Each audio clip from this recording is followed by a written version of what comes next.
Take a moment, look at yourself, not in a mirror, not at your hands or your clothes, but inside. Ask yourself this simple, haunting question: who are you? It's a question we've all brushed up against at some point, maybe in a quiet moment, maybe in the chaos of life, but have you ever really answered it? Not with your name, not with your job or what people call you, but with something deeper, something truer. Today, we're going to peel back the layers of that question. This isn't about finding an answer to hand you on a silver platter. No, this is about stirring something inside of you, something that might just keep you up tonight. So let's just go ahead and start. Who are you? Let's begin where most of us do. When someone asks, who are you? What's your reflex? Maybe you say your name, I'm Alex, or I'm John. It's a start, right? A word stitched to you since birth, but is that really you? A name is just a sound we've agreed to call you. It's a label, a convenience. If you strip it away, what's left? Okay, maybe you go further. I'm a teacher. I'm a parent. I'm an artist. These are roles, hats you wear. They describe what you do, not what you are. I could take away your job, your family, and your hobbies. Would you still be you?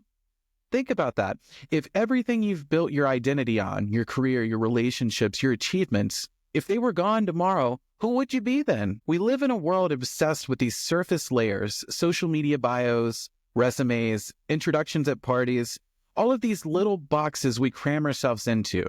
I'm a vegan, I'm a gamer, I'm an introvert. But these are all just fragments, shadows dancing on the wall. They're not the whole picture. They're not even close. So if you're not your name, your role, or your labels, then what are you? So let's go deeper. Maybe you're the voice in your head, the one that's narrating this very moment, the constant hum of thoughts, feelings, memories. I'm the one who's afraid of failure. I'm the one who loves the smell of rain. I'm the one who dreams of something more. Is that you? The thinker behind these thoughts? Philosophers have wrestled with this for centuries. Descartes said, I think, therefore I am. But what happens when the thinking stops, in silence, in sleep, in those rare moments where your mind goes still? Are you gone? Or are you something more than the chatter? Maybe you're the choices, the sum of every yes and no, every step you've taken or refused to take. But even that one's tricky. Are you the person who lied that one time?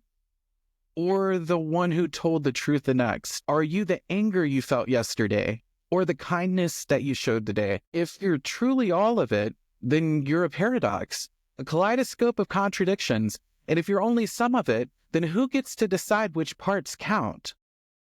Here's another angle. What if you are the awareness watching it all? Not the thoughts, not the choices, but the quiet presence that sees them unfold. Close your eyes for a second right now and notice there's something there, isn't it? Something that's always been there beneath the noise. Is that you? Let's push further. What if everything you think you are is just a story, a script, if you will, handed to you by your upbringing, your culture, your DNA? What if the you that you cling to is a ghost, an illusion, stitched together to keep you sane? Some say we're just atoms, a fleeting spark in a cold universe. And others say we're eternal, fragments of something divine. Which feels true to you? Or does neither? Here's the kicker. What if you'll never know? What if the question, who am I, isn't meant to be answered, but lived? Every day you're shaping it, not with grand revelations, but with tiny, messy moments. The way that you treat a stranger, the dreams you chase or abandon, the fears you face or flee. Maybe you aren't fixed as a thing at all. Maybe you're a process of becoming. So tell me, right now, in this very moment, what's one thing that you know is true about you, about yourself? Not what you've been told, not what you hope, but what you feel in your bones. Hold that thought. Let it sit. Because that's where this gets real. We've wandered through some big ideas today, haven't we?